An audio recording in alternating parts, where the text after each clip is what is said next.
Glejte, v času mojega poslovodenja za družbo Luka Koper smo dokazali in pokazali poslovnim partnerjem, da se da premikati naprej. Začeli smo uresničevati zaveze in obljube, ki so jih dali moji predhodniki.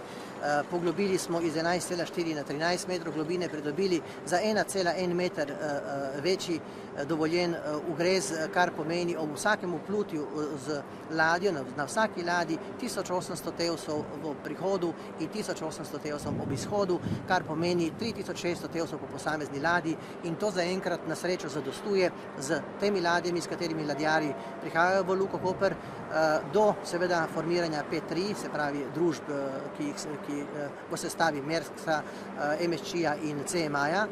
To so družbe, ki nameravajo skupaj stopiti, in tukaj se lahko dejansko tudi v Luki Koper pričakuje večji pretovor, zato tudi pospešeno delamo na podaljševanju pomolov in tudi poglobitvi do konca leta tudi do 15 metrov globine. Tudi ta, bom rekel, neljubi spodršljaj ali pa napaka, ki se je sedaj zgodila v tem času in da so dosegli poglobitve do 14 metrov, ni potrebno ne vem koliko, bom rekel, dvigati panike, kajti to se da vse rešiti tudi bodisi z obstoječim izvajalcem, vkolikor bi pripeljal in v zamudnem roku pospešeno delal z več plovili, oziroma z drugim izvajalcem. Obstaja tudi način skrajšanega javnega razpisa oziroma poziva, po katerem bi lahko reševali situacijo, kajti problemi so zato, da se jih rešuje in ne zato, da se jih multiplicira in da se iz njih dela velik halo, kot se sedaj dogaja v Luki Koper. Ne vem, zakaj nekateri želijo dejansko kazati prsto vedno za nazaj. Tisti, ki ni sposoben sprejeti trenutne odgovornosti za trenutno stanje, potem pa ni prav, da je tam, kjer je. Namesto da bi odstavili tiste, ki so nesposobni, so odstavili sposobnega predsednika uprave. Tam, kjer sem bil v življenju, tam, kjer sem delal, tam, kjer sem ustvaril in za menoj pričajo moja dejanja. Nekateri pač tam, kjer so bili, so za seboj puščali samo slabo stanje in rdeče številke. To je treba pogledati. Poglejmo si enkrat v tej državi v oči, resnici v oči, in bomo videli, kje smo in kdo upravlja in vodi to državo, kdo upravlja te družbe, ki so v večinski državni lasti.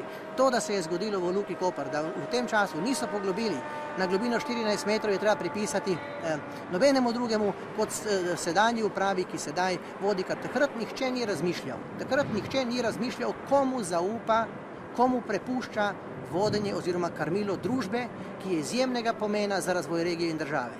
Jaz ne obtožujem nobenega, dejstvo pa je, da ni poglobljeno, da smo do časa mojega poslovodenja družbe poslovali izjemno, dosegali in presegali določene rezultate.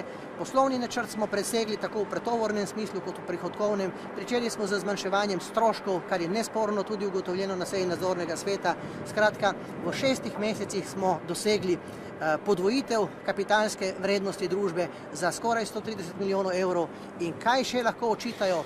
Kaj mi še lahko očitajo? Na koncu koncev, magari bomo ugotovili, da je za vse kriva moja in vaša nona, oziroma še mogoče pranona, zato ker se dogaja v Luki Koper, kajti v tej družbi je tudi ni problem samo to, da so nesposobni sprejemati odločitve, promptno sprejemati odločitve. Poslovodenje v Luki Koper se mora izvajati, kajti 24 ur na dan, 7 dni v tednu in 365 dni v letu. Kajti Luka Koper je živi proces in se toliko non-stop izvajajo tako delovni kot poslovni procesi. In tukaj ni pauze, ni stagnacije, ni pomislekov, bomo pa ne bomo, pa bomo jutri. Ne, danes se rešujejo problemi in probleme je treba reševati. Meni reševanje problemov predstavlja izziv, nekaterim ljudem pa žal predstavlja izziv obtoževanje vse poprek vseh drugih, razen sebe pač ne vidijo, in zato tudi imamo situacijo, kakršno imamo. Jaz bi si želel, da bi Luka Koper napredovala, da bi poglabljanje bilo rešeno v doglednem času. Do septembra oziroma do jeseni imamo dovolj časa, da to tudi realiziramo. Kakorkoli že, zakompliciralo se je, samo iz tega pač ne bomo sedaj išli v kot in v jok, ampak je treba dejansko delati. Treba je ugotoviti, za nazaj, kaj se je zgodilo. Izvajalec bo tukaj dejansko ob bančno garancijo v najmanjšem znesku 200 tisoč evrov. To se pravi, da je delal vse, kar je počel in delal, je delal zastonj oziroma zaslužil ne bo nič, vkolikor seveda se družba Luka Koper po pravnem posvetovanju ne odloči tudi za odškodninski zahtevek zaradi vsega tega, kar se je zgodilo. Jaz pa osebno ne verjamem, da gre kakršnekoli zarote, da je bilo to namerno storjeno. Tukaj gre bolj za napako v korakih med naročnikom in izvajalcem, kajti če izvajalca promptno ne kontroliraš in mu ne nalagaš nove in nove zahteve v skladu z pogodbenimi obveznostmi, da izpolni svoj načrt na koncu koncev. Zame, gledajte, je nedopustno, da se po izteku pogodbenega roka ugotovi, da je nekaj narobe. Kot sem prej dejal, da takrat, ko je hiša že pogorela, ko je že pogorišče, da kličete gasilce oziroma dvignete rdeči alarm. To je nedopustno in s tem se ne bom strinjal in tukaj se pač to dogaja, ampak mene to ne čudi. Mene ne čudi, da se to dogaja, kajti tisti, ki so dejansko nesposobni, so pač sposobni uničiti sposobne s kazanjem prstom in prenašanje krivde oziroma odgovornosti na ne vem koga. Ne bi se čudil, če bi rekli, da je kriv še morda nekdo iz soseščine ali pa nekdo iz mogoče sosednje občine ali pa celo morda nekdo, ki ni več med živimi in tako naprej. Kajti v naši državici je vse mogoče, to je dežela čudes, kjer se vse dogaja, kjer je vse možno, vse mogoče, v državi, kjer je uspeh največji greh, v državi, kjer se vse poprek med sebojno obtožujemo in se sprenevedamo, temu je treba enkrat narediti konec. Luka Koper je ponos te države. To je ključna primerjalna prednost Republike Slovenije in vse, kar si želim, je, da Luka Koper prosperira, da gre naprej, da se razvija, kajti od razvoja Luke Koper je odvisen tudi razvoj tega kraja in te države. Luka Koper je generatorica razvoja, Luka Koper je pomembna, ni pomemben predsednik uprave ali pa uprava in nisem pomemben bil jaz. Pomembna je Luka Koper, kajti Luka Koper je tista, ki nam daja ne samo prepotrebne službe in zaposlitve, Luka Koper je tista, ki nam dejansko daja tudi nek imidž države, prepoznavnost kot taka.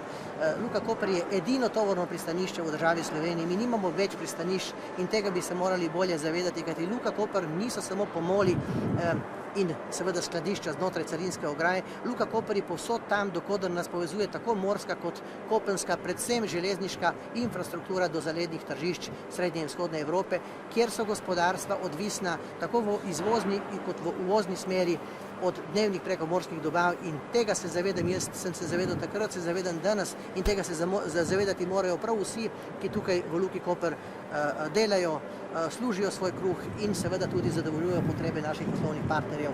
Želim si, da bi Luka Koper dejansko doživela ekspanzijo in razvoj, kot se tudi napoveduje. Če ste pogledali tudi zadnji luški glasnik, ste lahko ugotovili, da Luka Koper podira in dosega rekorde. Ko enkrat velika ladja krene naprej, se jo težko ustavi in to, kar smo naredili v borih 6 mesecih, v pol leta smo dejansko dosegli maksimalne rezultate. Zakaj? Zato, ker smo znali delati, zato, ker smo timsko delali, zato, ker v Luki Koper je ogromno, je veliko sposobnih ljudi, ki so bili pred mojim prihodom tudi porinjeni v kot. Dal sem jim priložnost, naredili smo skupaj. Luka Koper ima veliko sposobnih ljudi in motivacijo potrebujejo. Danes in včeraj in vsak dan me nekdo pokliče iz Luke Koper med vodilnih kadrov in tudi zaposlenih in me seznanijo z stanjem, da je apatija, da je nekako depresija, da ni več te energije, ki se je čutila v času mojega poslovodenja. Zakaj? Zakaj se to dogaja? Zakaj? To morate vprašati tiste, ki so prevzeli odgovornost za poslovodenje te družbe in tiste, ki seveda so prevzeli odgovornost za nadzor te družbe.